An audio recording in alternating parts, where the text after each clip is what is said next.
Hello, everyone, and thank you for joining me today for today's customer workshop on creating birthday emails.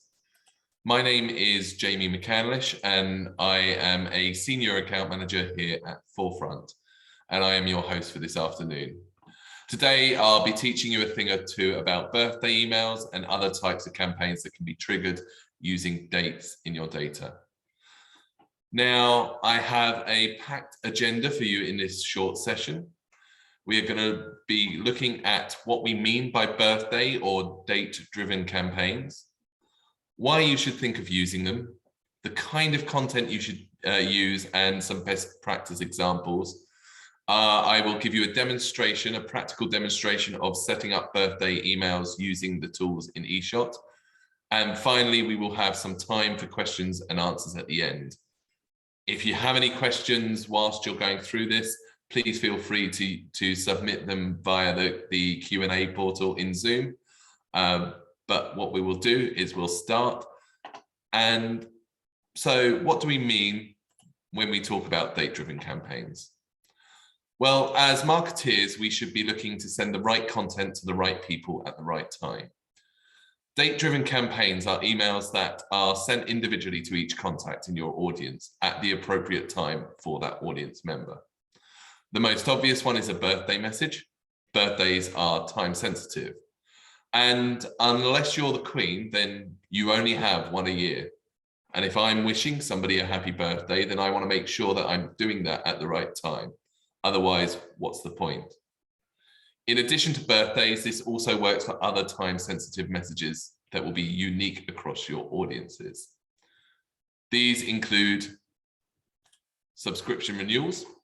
When someone is getting close to their renewal date, you can automate responses with details on how to renew or how they might get in touch with their account manager or the account owner. Remarketing campaigns. If someone buys something from you, and there's anything else that they could also buy from you, then using date-driven campaigns and the purchase date, you can automate a follow-up campaign thanking them for their purchase. And, oh, by the way, we also have this that will go perfectly well with your brand spanking new purchase. A great example of this is garages that offer a service plan. I recently took my car in for an MOT, and one of the advantages of social distancing was that I didn't have the usual hard sell that I get on servicing options. However, I wasn't out of the woods. A few days later, I had an email through from the garage thanking me for servicing my car with them. And lo and behold, there were some options available to me in the next for the next year's worth of servicing. That was set to send a couple of days after I'd serviced my cars, and yeah, worked quite nicely. It's worth noting here that you're not allowed to use service messages as a way to deliver marketing if you don't have the relevant permissions to send them as marketing. But in this case, I had given consent, so the garage were following the rules. For those of you in the audience today who are in the public sector, I know a key focus is often community engagement. And sending surveys a couple of days after an event or following an appointment is a great way to collect feedback. But it doesn't necessarily have to be after the event. If you work on appointments or you book sales calls or even things like webinars, then you can send out a timely message reminding the recipient about the appointment and what to expect. Again, I've seen this recently with some trips I've taken to London to go and see some shows. With certain restrictions and safety processes in place at theatres in London, I received an email a few days before my show reminding me what I needed to bring with me to be allowed into the theatre and how I would be able to conduct things safely. So why should you think about using date-driven emails as part of your standard marketing communications, and what's in it for you? As with the examples we saw before, you can see they offer sales opportunities, they can help with service messages, and they can provide timely responses to your audience. But one of the key benefits of sending the right email to the right person at the right time is that these campaigns tend to see a much higher level of engagement than a standard prospecting campaign or newsletter. There was some research from Experian a few years ago that looked specifically at engagement from birthday messages, which found that these messages have, on average, 179% higher unique click-through rate than a standard promotional email. They offer a 481 percent higher transaction rate per email. This means people buying something off the back of this birthday message being sent. And there was also a 342% higher revenue per email than a standard promotional email. So it sounds a bit like a time for celebration, not only for the birthday person, but also for yourself. But not only do you see a benefit to the bottom line, it will also mean that your audiences are more likely to engage with you in your future campaigns. When people sign up to receive your communications, they are trusting you with that data. That email, that information that they give you, it's precious.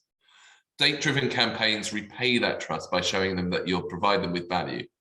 You are sending them highly targeted content that is specifically relevant to them. And finally, with higher opens and clicks, you may also see a benefit to the deliverability of your emails. If more people open and click on your campaigns, the less likely you are to end up in the junk folder. So we've had a look at why you should be sending date-driven campaigns. Now let's have a look at what you should be sending. A key thing to bear in mind when approaching date-driven campaigns is that they are not the norm. Depending on the situation, a recipient may only receive a single message from you once per year. And this gives you a chance to make it a bit different. Keep it unique. And in the case of birthdays, it's a chance to have a bit of fun with your design and what you're doing. Consider using bold colors, strong imagery, videos, even GIFs. And if you talk with our designers at all, they like a whole range of different GIFs that you can include in your emails. They're great because straight away they bring action, they bring movement into a design. Here you can see a birthday email from Nike with a large birthday themed image, large text, a strong call to action, and in the form of a button. What you'll see here, most importantly, is it's very, very simple. It doesn't have a huge amount to it. It gets straight to the point and allows people to very quickly spot what it is and how they can engage with it. You can see with this campaign in particular, they offer a discount code, which I'm afraid is now expired, people. Sorry about that. But remember, you want your audience to value what you're sending them, and you want to provide them with value. You do this with the content, and certainly with the birthday emails, we should often see this in the form of voucher codes, a free gift, free shipping, or even something like a mystery offer. I particularly like the mystery offer as it makes people curious, and often this can lead to a click through to the website. When it's combined with a dedicated landing page, this can offer a great user experience that feels special to your users. Another example here is from Subway. They too have a single offer with a large image, a clear button indicating how I can claim my free cookie. What I particularly liked about this email, apart from the free cookie, of course, is that they also included personalization. In the top right-hand corner there, they've got details about my account. And they've made this email even more relevant to me with that personalization. Now, you might be thinking that this is all very well for B2C emails and brands like Nike and Subway, but how does it work for us in the business to business or the business to public sector world? If your date-driven campaigns are about a renewal, then personalize your message with details of the account that they are renewing, the specific date or time that they're renewing. If you want to send reminders about the date of an appointment, such as our theatre invite here, include the details of the actual specific performance that they're going to see. You can even have the email appear itself to be sent directly from the person the appointment is with. Include their details, include information about them. Personalization is such a great way to engage with your audience, and I could probably have an entire session on it alone. However, I'm not going to. We will focus on the birthday emails today, but do check out our website where we've got some articles on how to implement personalization in your campaigns. Instead, now we will have a look at how we can create date-driven campaigns in eShot. So for that, I'm going to need to leave the safety of my slides and log into the live platform. So bear with me one moment here whilst I swap screens.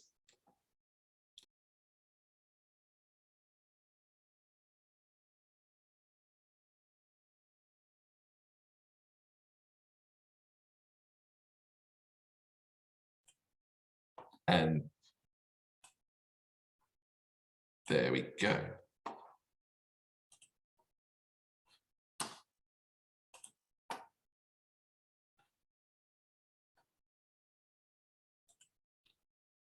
Bear with me 1 second, sorry about that. Few technical gremlins. There we go. Can I just check again, would somebody pop into the chat that they can see the eShot dashboard?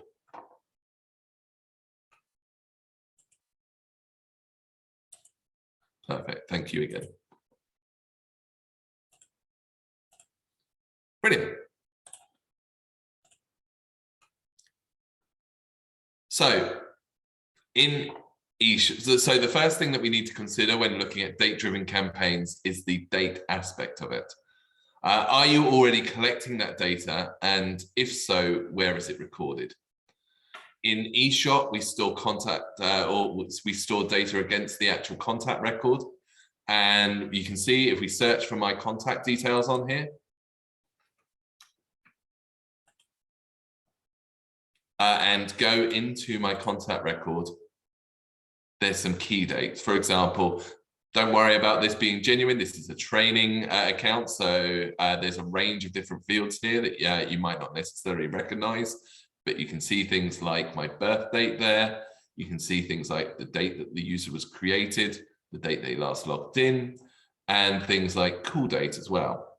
There's also some other aspects in there, like my account manager name and my account manager email. And really what we're trying to show with this is how using this data, you can provide richer communications to your contacts. The more information that you have about them, the more that you can personalize your message and make it more relevant to them. And just remember that in addition to using these dates in date-driven campaigns, they can be used as triggers in automation, but we are focused on birthday today. So you'll notice, as I said, not all of these are standard. And it may be that you haven't got any date fields currently listed in your account. What you're able to do is click onto the settings and go onto the contact fields manager here. Now, in some cases, you might not necessarily see this option. As we are dealing with data, you might not, and you might have your own specific data control policies in place around data protection. Some users might not have sufficient permissions to access this area. If you don't, speak with the administrator of your account, see if they can add the fields for you or get them to give you admin access to the account so that you can add these. When you do have access, you'll see a list of the data fields, and if they're not already there, you can go about adding a new field. Firstly, click Add Field. Go and name your field, so choose what you want to call it. We'll call this one Expiry Date. You'll see there also that we have a placeholder. The placeholder is what we then use to identify that within email campaigns. So if you're wanting to use this data as part of some dynamic content, then by putting asterisks around the field name, you can then use that within the body of the email. We have the option to put a description in there, and that description works really nicely. Obviously, we've got something like expiry date there. that you might have several different expiry dates depending on the products that you own, and being able to give a description allows you to keep track of it yourself, or make sure that the members of the team all know exactly what this is regarding. And then we go into the data type. You'll see the standard is text, but we also have two date options. We have our day, month, year, and we have our date, month.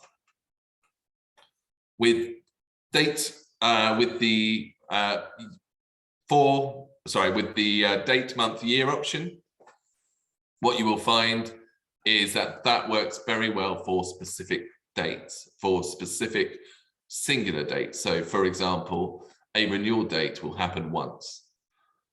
With things like that might happen every year, an anniversary, a birthday, these can get away with using something like day and month. And it depends on the actual attributes of the field that you need that will help determine which of these is most suitable. I go through, I choose the required one, I click add, and what you'll see now is if I go into the contact record again and search for myself,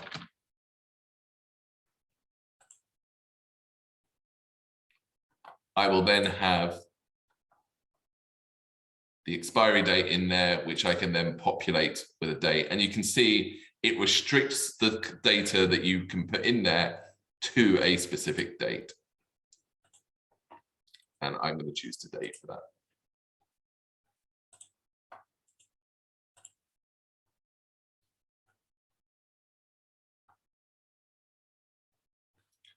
Once you have your data, and once this is sorted out as to what you need it to be, we can then start working on the actual designs of the email.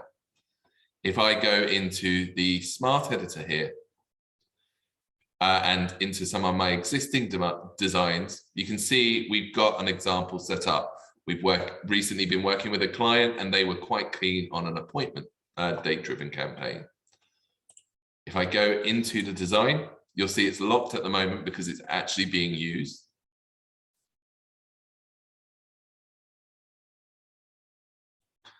And you can see we break this down into a couple of different areas. So as we're having a look at this email, you can see ultimately it's pretty standard, but you'll see I've got asterisks around some of those titles there. If I'm wanting to add one in, say for example, I wanted to put a surname in there, I don't have to remember my field names. We have the options within the merge tags here that we can go through and add those directly into the email. It can start to look a bit crazy, a bit hectic with that, and you might not necessarily understand what this will show. But what we can do with that is we can always preview this. Looking at a preview, just wait for that to load. And you will see, if I choose a test contact here, what it will do is it will take all that personalization from my email and put it into there. So all of a sudden you can see a date-driven campaign based on a particular date can start to have a lot of relevant information in it, with things like booking references, details of the actual date and time, who you might be seeing, the details of the person who's attending the appointment, and so forth. Now, this is one that we created. I'll close down that preview. However, there might be an email that you're wanting to do which is slightly different. And as I said, this is a birthday webinar. We can have a look at birthday templates. If I go into a new design here, very quickly create one. Choose where this is coming from. What you'll also see is I've got the ability here to add dynamic content at the sender address.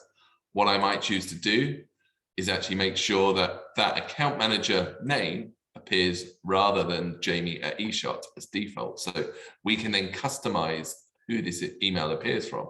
I can even customize the reply address. So theoretically, this email, if anybody hits reply on there, will go back to either my email address or their own direct account manager's email address. I put in my usual subject line.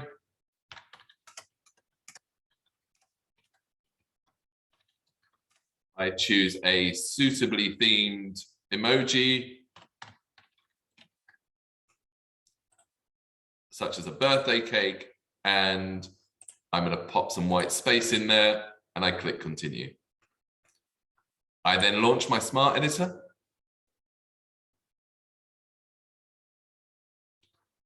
And I can start choosing my template. Now, what you'll have is your own templates in here. You'll have the ones that you've got shared, but within our stock templates, you can see we've recently started including things like Halloween templates alongside all of our standard email templates.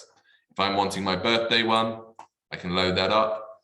And again, as you can see, it produces something really quite interesting. You've got your happy birthday GIF in there, you've got details, you've got buttons and so forth, along with images and the like. Again, this is a standard email, so go through, make changes, remove what's not relevant, and very quickly you can build your email. Now I'm going to come out of this, and I'm going to treat that as done. Once I'm happy with my emails, it's then about building that into a campaign. Going into the campaign, it's very much like your standard single send campaign. I go into a new campaign. I say what I want to call it.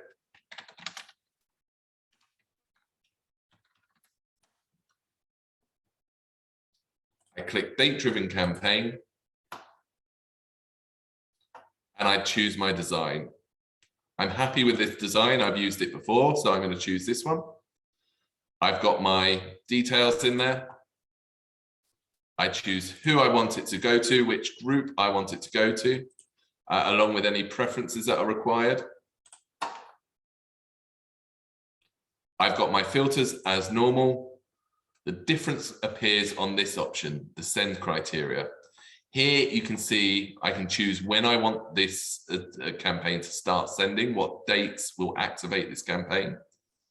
I can choose an end date. So say, for example, I've got some content related to 2021 and I don't want it to go beyond 2021, then I can put an end date in there of December 31st. And then I choose. So first of all, I've got to choose the contact record, the actual bit of data that I'm interested in. I can go through, choose the, say for example, the sub account expiry date, the call date, whatever relevant to you there. And then I can choose whether I want to send that on the actual date, before, so say for example, 7 days before, or even after as well. I choose the time I want the emails to go out, and I choose whether I want it to go every anniversary. Does it happen every year? Or do I just send it out once on the exact date that's required?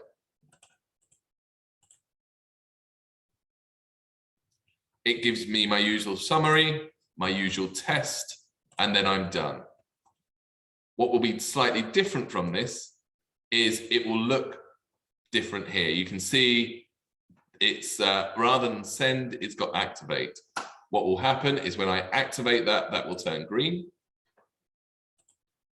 And that means that that campaign is now live. Anybody who hits that criteria 7 days before their call date will start receiving those emails. If I need to deactivate this and change it at any time, I can do. And as I said before, if we have a look at the existing designs in there, you can see they are locked. Because this is an active campaign, because it's part of an active campaign, I can't make any changes on this until I deactivate them and go from there. How this appears in your results. If we go into the analytics, you'll see it's pretty standard. Because it is an automated campaign, it appears in green on here. And we can see some details on there of what's been sent, what's been delivered, and so forth. As this is a demo, we've only got one person. We can see what's been sent, what's been displayed, what's been clicked, and I've got the options there with all the details. If I need to jump back and download those people that have engaged or clicked, then I can do so. That will give me a full list, which I then have my usual options to add to a new group or to export from a group. So that is a quick run through of the platform. Bear with me one moment whilst I change the screen back.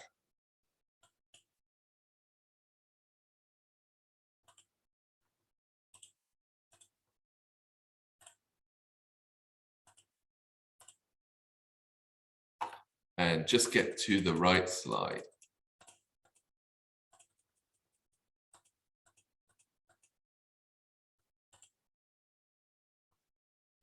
So that is it for today's webinar. Thanks for joining me, and hopefully from today's examples, you've seen how data-driven campaigns may fit into your communication plans. This has actually been part of a series of digital workshops that we've been running. It's the third in a series, with the first two being a guide on data management, best practices, and how to implement welcome series.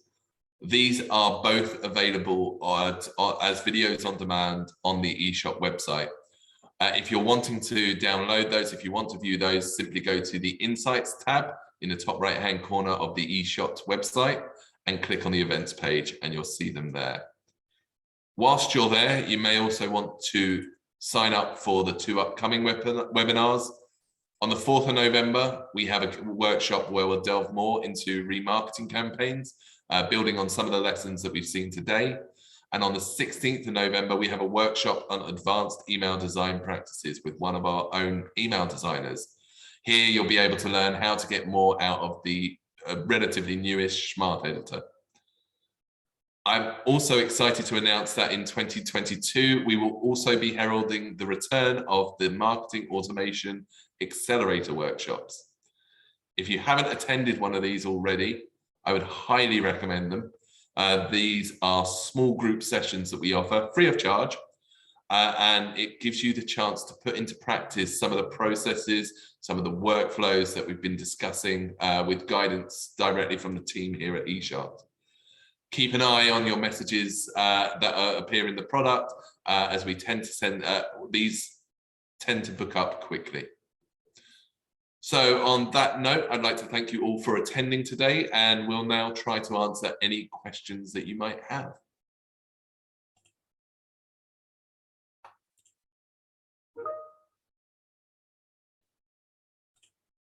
So at the moment, I can't see any questions. Oh, I do have this one. So somebody's asked about fallbacks and what happens if you don't actually have data in the contact record. So say, for example, you haven't collected the first name, or you haven't got a specific bit of data that you would like to use, then what you can do is use a fallback. Instead of, it's quite difficult to show you on screen at the moment. Let me just try, and if I bring up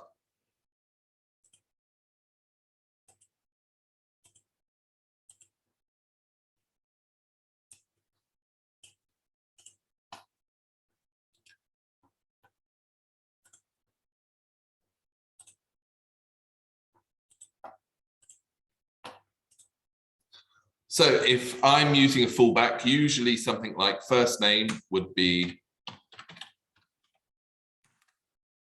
first name. With a fallback, you still include the name of the data field, but you would also have a small bit of code after that that says fallback. You put a open bracket in there, you put a speech mark, and then say there. Ooh. And then you close that, and then you put the closing asterisk. And what this will do is this will then put that in there. So if we were to say hi first name, then we would also put hi, and it would, if there's no data in there, it would come back as there. So it would say hi there. Hope that answers your question.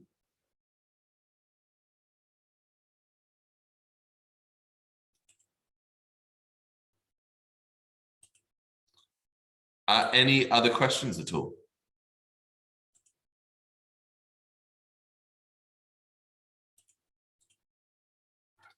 Okay, in which case I will call it there. I'll stop the recording.